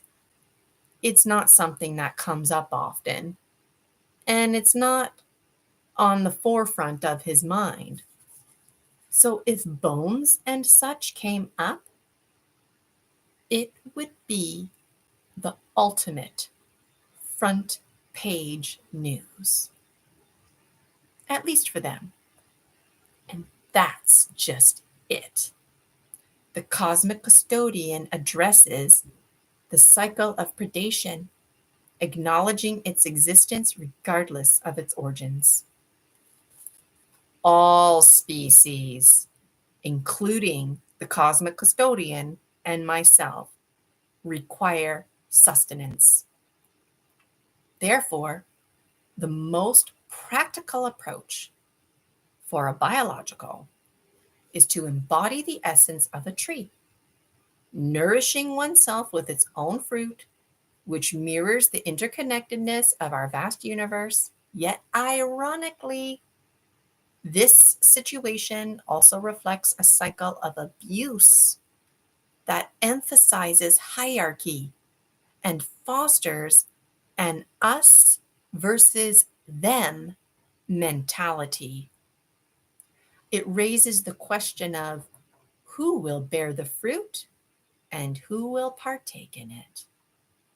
This is precisely why we resonate so deeply with the concept of the life between lives and the notion of contracts.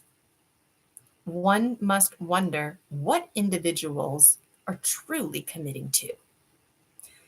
The most significant lesson derived from the life between lives is that there is no obligation to enter into any contract whatsoever.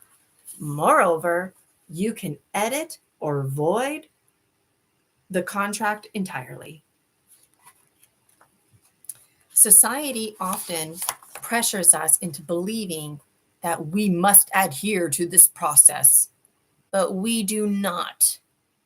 And yep, you can read that again. You are not compelled to remain in this situation, even if you have made the choice to be present. Yet, why not make the best of it living consciously and dying consciously is what the cosmic custodian always comes back to. Reflecting on the implications of choice, it is unlikely that one would willingly unless manipulated. Furthermore, you may find yourself continually swayed by your own mind, which seeks to shield you with various misleading and restrictive beliefs. The environment surrounding us is filled with elements that are not natural, and the consumption of flesh has never been considered normal. Many individuals have engaged in this practice for an extended period, leading them to perceive it as customary. This reality is indeed quite alarming. Sophia and the children can be perceived as ripe fruit available for the picking. However, the troubling aspect lies in the fact that these fruit are sentient, autonomous entities raising significant ethical considerations across all universes. The Lushers, I have to admit, were quick to kill the children, with the exception of me being trained. But even my training, as bizarre as it was, I wasn't suffering from it. In fact, I enjoyed it. Furthermore, in the distant past, our existence did not involve eating in the conventional sense. We absorbed nutrients through our skin and eliminated waste in a similar manner. Those were the times when we existed as simple microorganisms as described by the cosmic custodian. The cosmic custodian and I engaged in a discussion regarding the implications of veganism and the boundaries of its definition. We explore the question of who has the authority to establish the criteria for what it means to be vegan. I was previously unaware, but he clarifies that certain plant species are deemed inedible due to sacred beliefs that are somewhat beyond my comprehension. It appears that these plants fall into a category akin to flesh. Additionally, I learned that some individuals restrict their diets to a very limited selection of plants, believing that consuming or harvesting them constitutes an act of abuse. For instance, they hold the view that fallen apples should remain on the ground for the tree's own sustenance, and thus, even in dire hunger, they refrain from eating the fruit. Historically, even when we absorbed sustenance through our skin, we were still engaging in a form of exploitation of our environment, and the environment exploiting us. The us versus them mentality at heart began as an internal conflict. As we began to question and challenge ourselves, we had a disharmony with our own aspects. We started to pick and choose the parts of ourselves that we liked, yet we needed to like and accept all the parts of ourselves. This caused disharmony between the genetics and the epigenetics, our inner world and our outer world, the 5% conscious mind and the 95% subconscious mind. At a certain point, we engage in a discussion regarding symbiotic relationships. It can be contended that these two individual species, both of whom exhibit abusive behaviors, have chosen to collaborate in pursuit of the harmonious existence.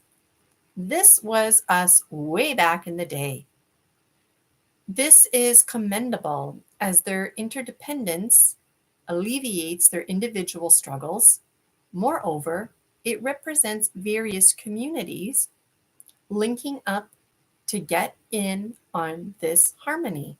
However, one must question whether this symbiotic relationship effectively categorizes them as participants in a bullying buddy system. It is important to acknowledge that I gain significant insight from this contemplation, even experiencing a sense of disgust toward myself for deriving my own sustenance from joyful energy. If this energy is indeed joyful, should I refrain from partaking in it to allow others to benefit? Furthermore, who determines the allocation of this joyful energy? And who are the others in question? There is no difference than me placing myself in a joyful environment and absorbing energy than someone else picking an apple or putting their hand on your chest like a wraith to consume your energetic vitality, or a bear taking down a deer. I can appreciate the us versus them mentality, especially when children are involved. And this is all part of the cycle of abuse.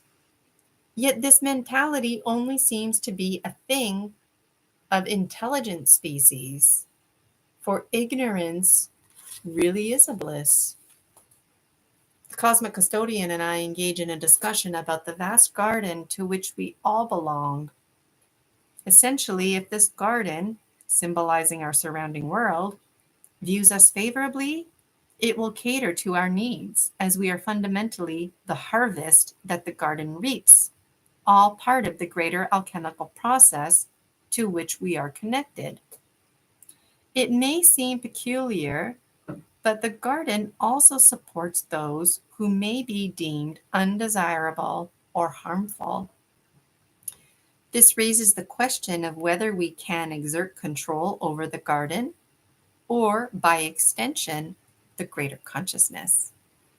Alternatively, the garden may be in a state of self-destruction, which could explain the chaos we observe.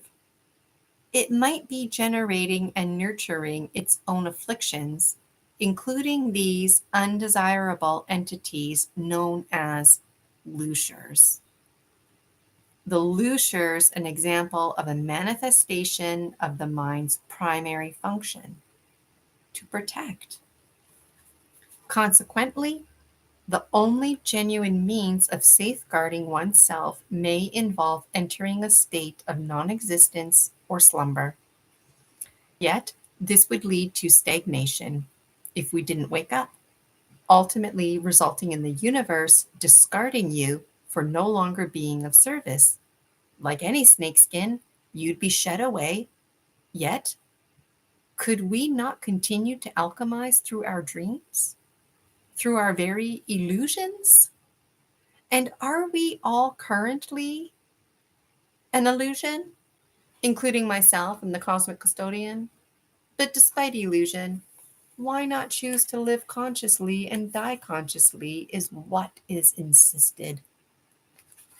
Moreover, what's so bad about being an illusion? I mean, wouldn't it be ideal to be the dream we're dreaming?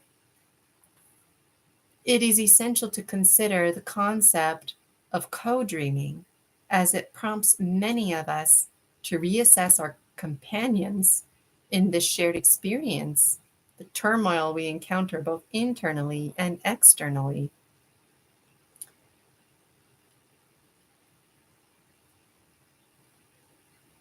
All of these encounters may serve as nature's way of prompting this re-evaluation, potentially leading to the exclusion of certain species, not mere individuals. What if those deemed undesirable were instead recognized as a valuable species? Imagine if they were granted access to a higher reality with the intent of consuming the remnants of humanity. Despite the intrinsic worth of human existence, such entities like looshers could potentially eradicate mankind, only to be subsequently eliminated by another species. This cycle could render Earth a pristine environment for new inhabitants. Alternatively, nature might unleash catastrophic events, such as hurricanes, resulting in the extinction of all life forms. In this context, nature may require the intervention of walking trees, whether they be extraterrestrial beings or evolved humans, to facilitate a selective extermination, a literal, intentional weeding of the garden. This raises profound ethical questions regarding harassment and the broader legal implications of creation, as well as the responsibilities and accountabilities that come with being a creator.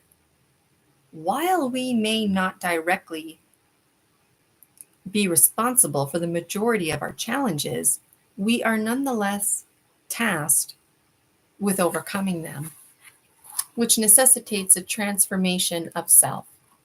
This journey requires us to embrace impermanence and recognize that the universe itself undergoes periods of rapid growth followed by slower phases. Just as a runner's heart rate fluctuates during a race, we must acknowledge that we cannot maintain an elevated state indefinitely. At this time, the universe is only just starting to pick up speed, so we must expect the rapid alchemical changes that come with that. If the universe were to encounter a state of slumber, another universe would inevitably absorb us. So, does this make universes the ultimate losers? Indeed, universes also undergo alchemical transformations and consume one another. The cosmic custodian suggests that there are larger universes beyond ours, which one day will assimilate ours, and we call this merging, but really it's consuming. Hi Gary, how you doing? I'm at the bottom of page 73. I got maybe another 15 pages to go or so. Thus, they, the ones who would someday consume us, are inclined to assist us in ensuring that we provide them with essential nutrients, just as we do for other universes smaller than ours. This situation parallels the role of bears in safeguarding their territory to ensure the survival of the rabbits upon which they rely. This dynamic is an integral aspect of the alchemical cycle, demonstrating how all universes engage in a continuous process of composition and decomposition within an extensive recycling framework. However, one must consider the implications of a scenario in which bears cease to no longer exist. While this may initially appear advantageous for the rabbits, the absence of bears signifies a lack of protectors. This leads to a discussion on the interchangeable nature of the terms protector and predator, highlighting a dualistic perspective, essentially for comprehending the insights provided by the cosmic custodian. The cosmic custodian pauses to emphasize that he does not support violence or encourage inappropriate behavior. His intention is to encourage me to broaden my perspective, as I am quite troubled by the incidents involving the Lushers. It is crucial for the cosmic custodian that I do not harbor resentment towards them, as I and he are no superior to them. The situation of requiring sustenance is fundamentally the same, merely presented in a different context. And yes, the context is grotesque only because it is arguably unfamiliar. Should we consider familiarizing ourselves with Lushers? Is it appropriate for us to collaborate with them?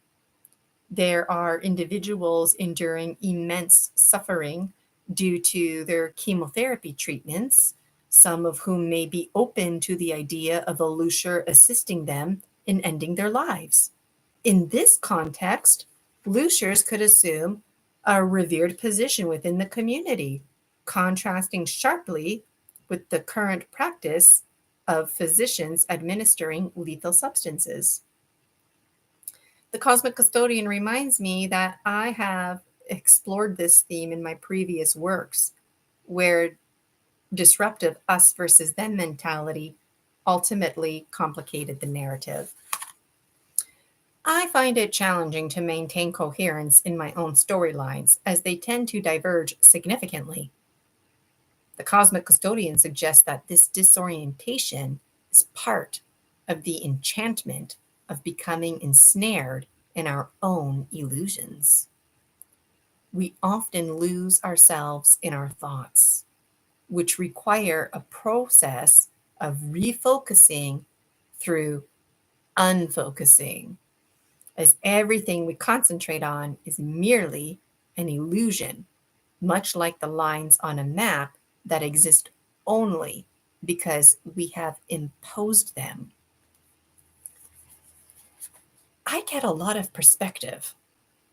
To recognize our greater unity, it appears essential to cultivate self acceptance.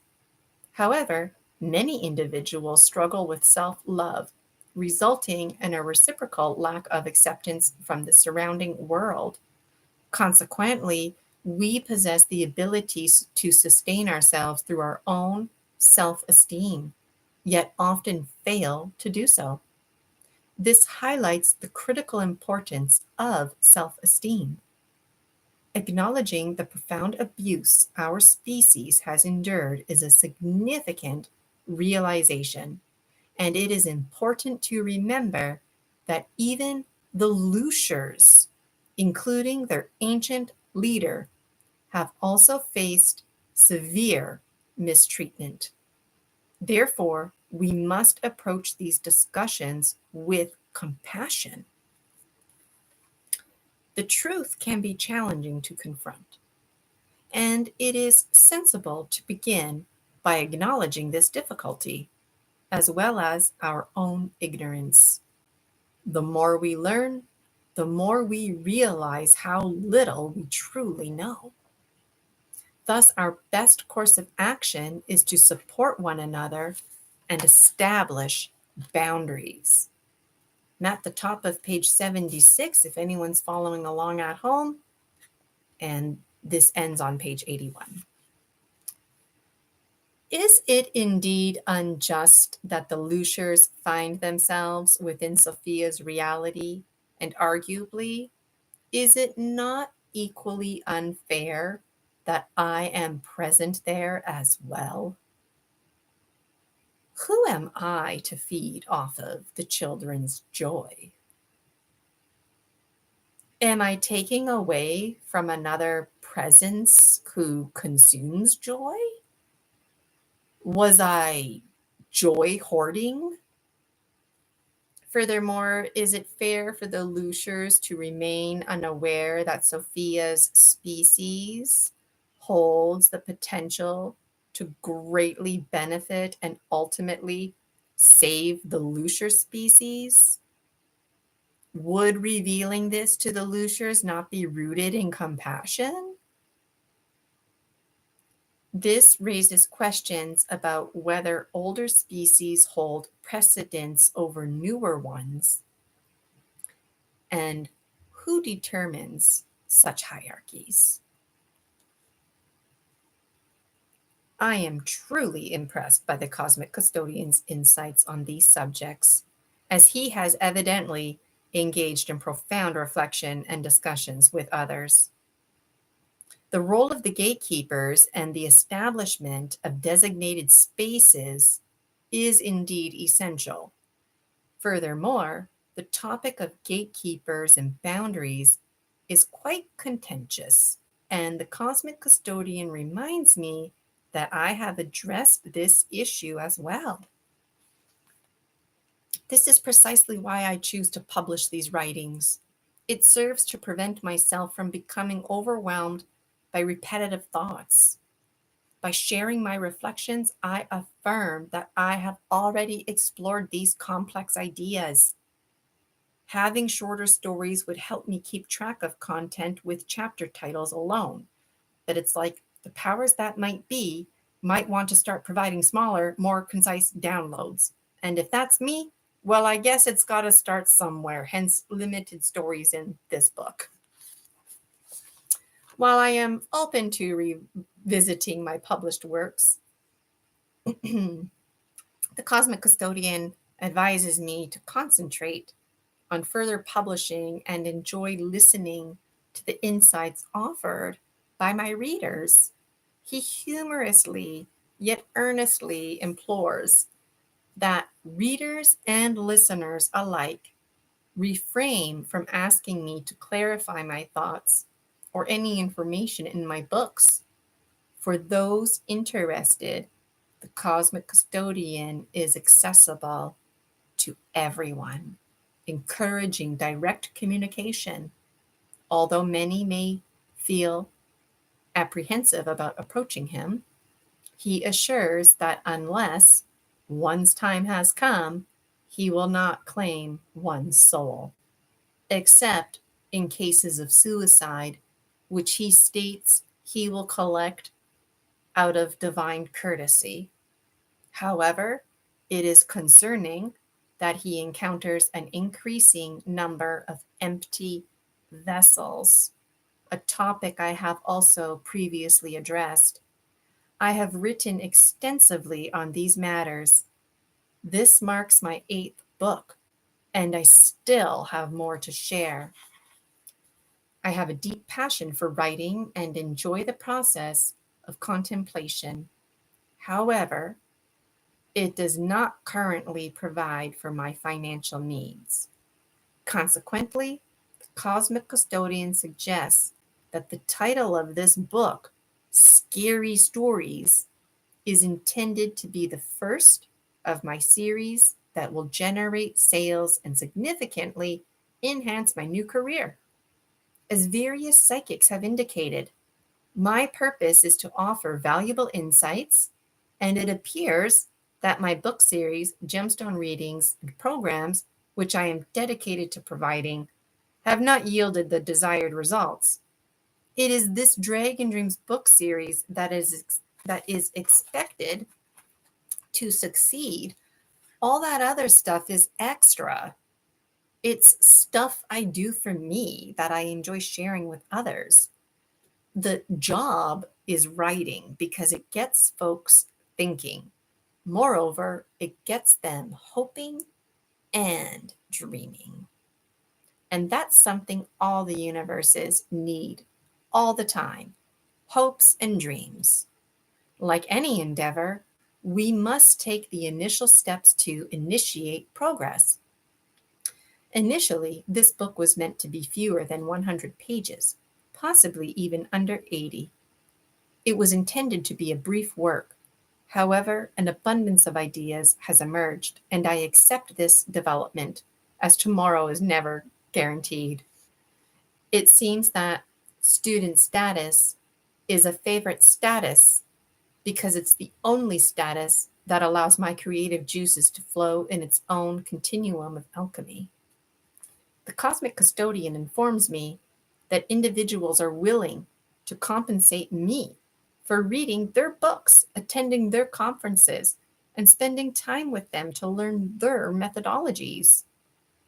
This engagement would allow me to offer my perspectives and draw inspiration for my own writings, ultimately fostering more symbiotic relationships in my life.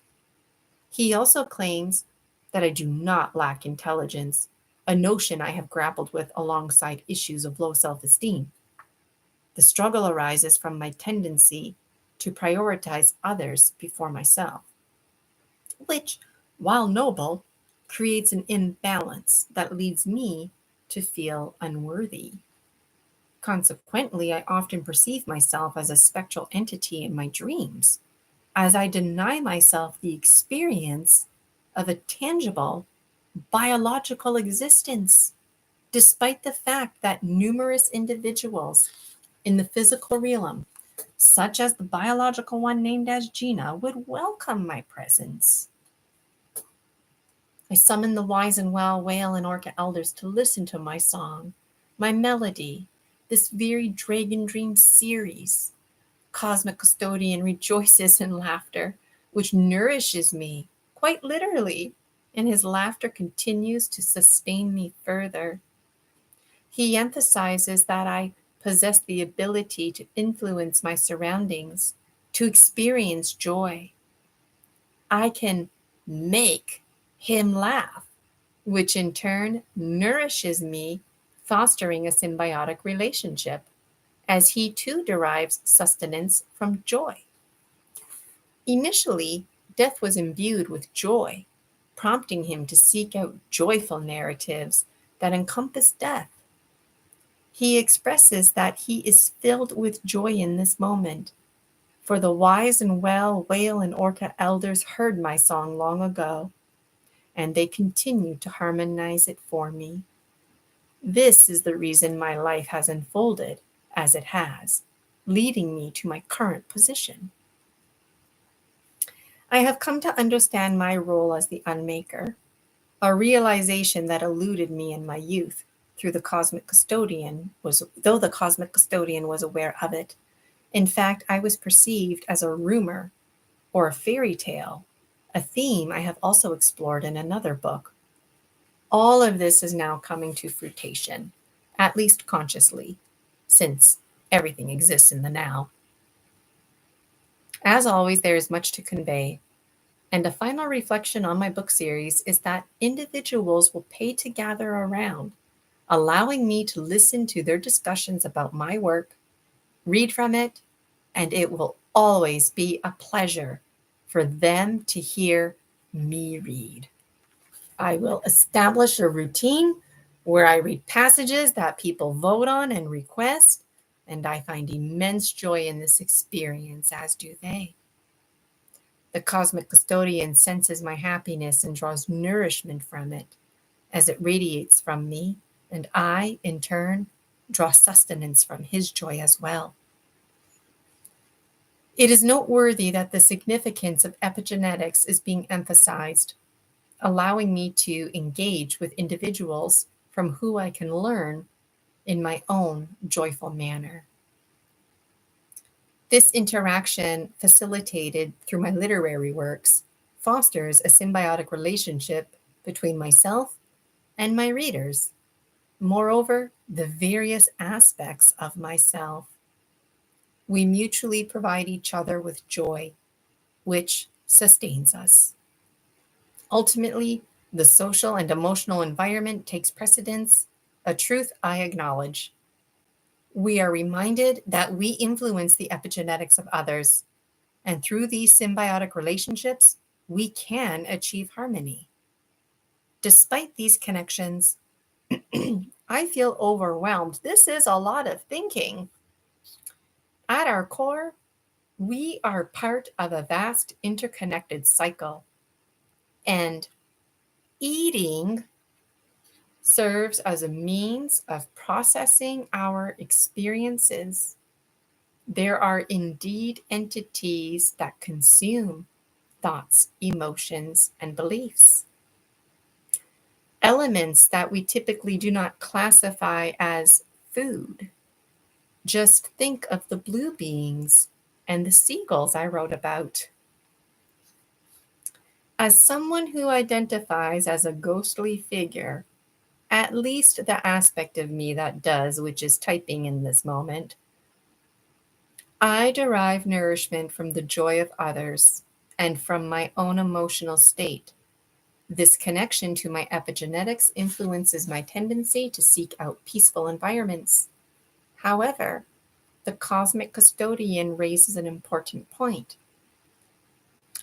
If I were to embody the characteristics of those who consume, those who loosh, whether by choice or circumstance, it would be unjust to judge me.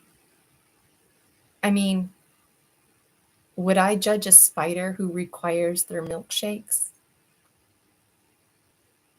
Or the tree who consumes water through adhesion and cohesion?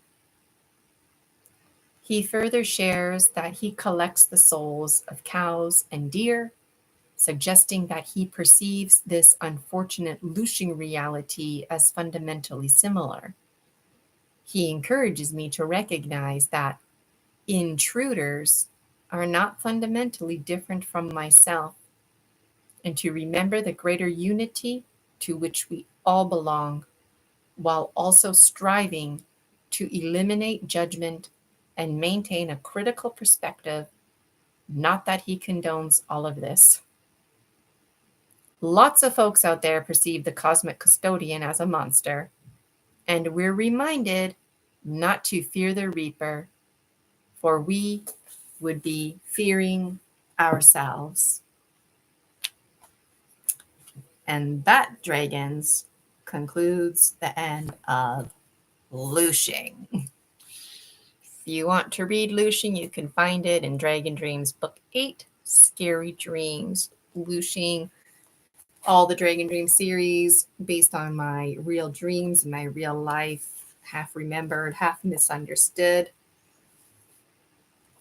So those of you who are just tuning in now, I started off with intending just to read like a paragraph or something, but I thought, you know what, it's my first time kicking this off here. Let's just read the whole story. So today was in honor of the Dragon Dreams Soul Tribe Collective. You can join the membership on Buy Me a Coffee. The month of April is free to the public, but starting in March 2025, you will only have access to such things if you join the membership. There's still lots of free content floating around. So if you wanted to give me a tip, absolutely, you can do that on Buy Me a Coffee. What you experienced today was the full moon dragon Illuminous, and they do a special um, activity before the full moon with the Dragon Dreams Oracle. So you've got that to look forward to this month for free for the whole public. But today, what you experienced was the exclusive bonus number one that is just for folks who register for Full Moon Dragon Illuminous. And this episode is called Story Medicine, Story Species, Story Medicine. And each time I'm going to read a little something, and I'd love to hear your comments. And it was so lovely for Dan, Jason H., and Gary to come into the comment section. Yeah, and Gary Tucker and I, he's got his granddaughter with him, so maybe she'll have interesting dreams overhearing this content today. I don't know. It's Grandpa's fault. So let's do some fire ceremony, close our space, and then I will say goodbye to you. So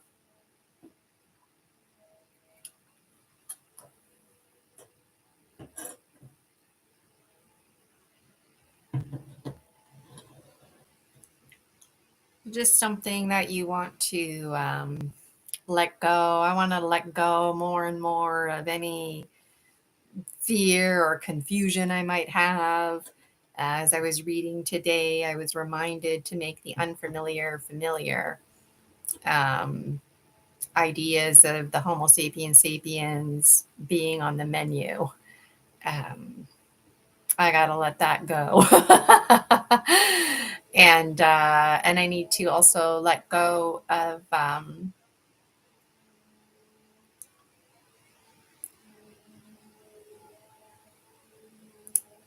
feeling insecure about things like the vacuum being on in the background, you know. So I'm wondering what you're letting go. Let me know in the comments.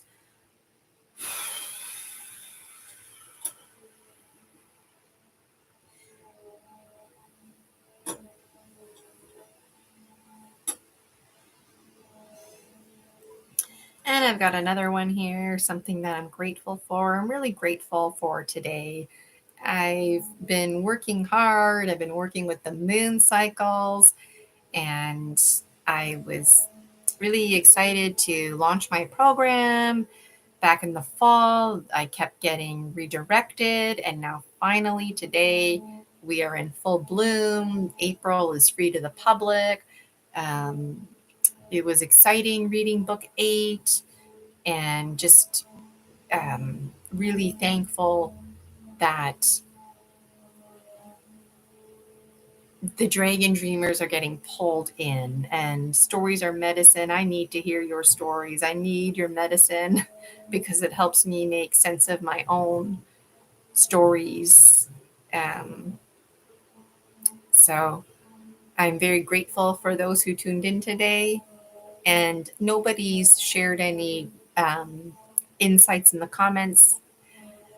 And so if you wanted to comment even in 10 years from now, I look forward to that. And I'm just going to burn these now.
So I was just thinking about more things I was grateful for while that was burning away, because when I kicked this off, I was having a little laugh because the formatting is off in the book.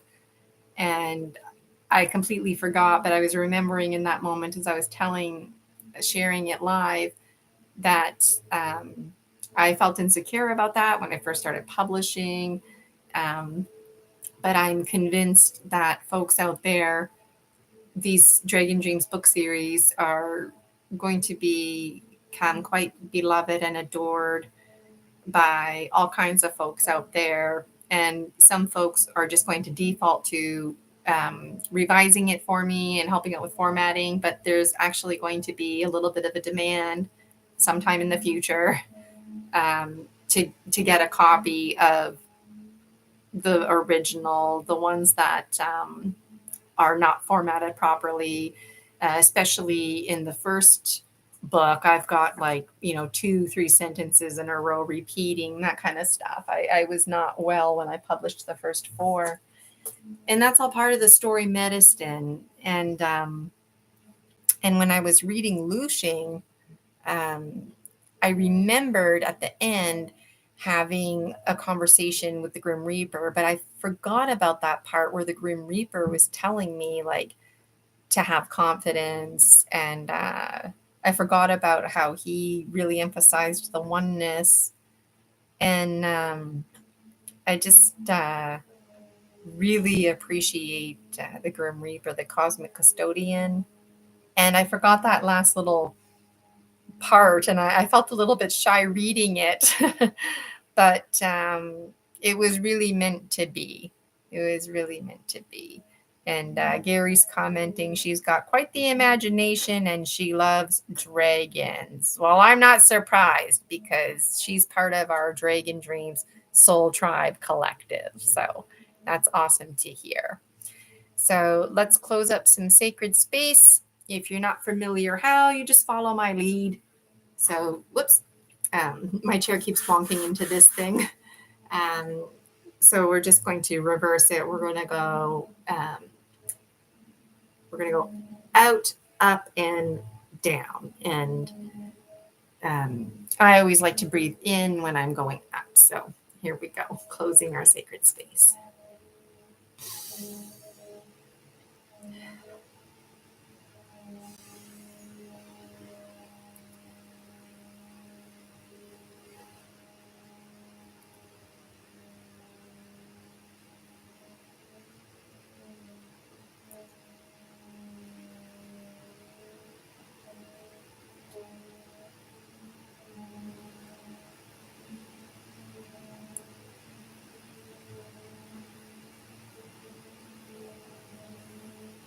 And a special thank you to Snake for helping us to shed what no longer serves us. A big thank you to Jaguar for helping us walk in those dark places that we just can't see. Jaguar can see and helps navigate those waters so we can make our way to the Rainbow Bridge. Thank you, Hummingbird. It's not easy flying hummingbird style, but it is the only way to develop our wings. And thank you for reminding us to drink only the finest nectar. because we are the finest nectar. We're the high quality items carried forward, or we wouldn't exist. And thank you to Eagle Condor for helping us with perspective. And in today's story, Lushing, holy moly cannoli, were we ever given some perspective to consider? So, one perspective is who gets to decide. You know, there's lots of good questions asked, but who gets to decide? Who gets to be the predator? Who gets to be the prey? Um, Fascinating. Thank you for that.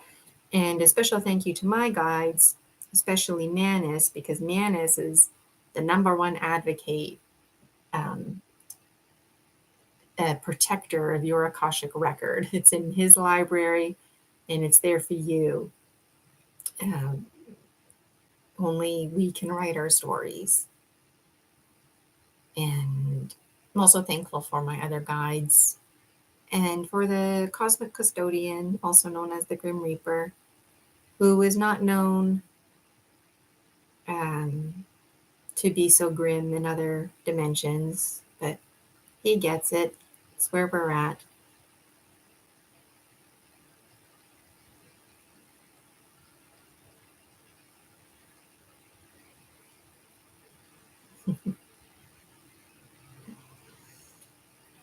Thank you, everyone, for tuning in today.